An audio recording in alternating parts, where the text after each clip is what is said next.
Дәл қазір кешкі сағат 11:00-ді көрсетіп тұр. Қызылорда қаласынан келе жатқан павлодарлық олимпиададан үздік орын алған балаларды қарсы алу үстіндеміз.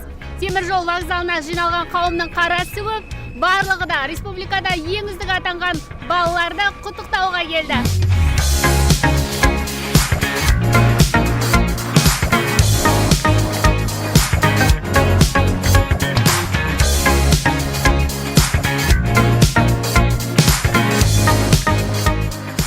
Қан олимпиадасына қатысып, республика бойынша үздік команда атағына иеленіп, бірінші орынды жеңіп алды.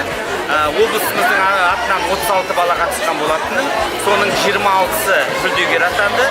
Оның 8-і алтын, 6-ы күміс, 12-сі қола медальдар.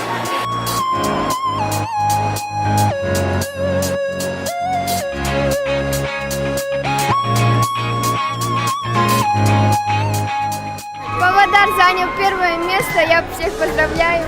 Желаю всем нам удачи в следующем году. По русскому языку и литературе. Мы очень счастливы. Дюшат выступала впервые в этом году, и сразу такой успех.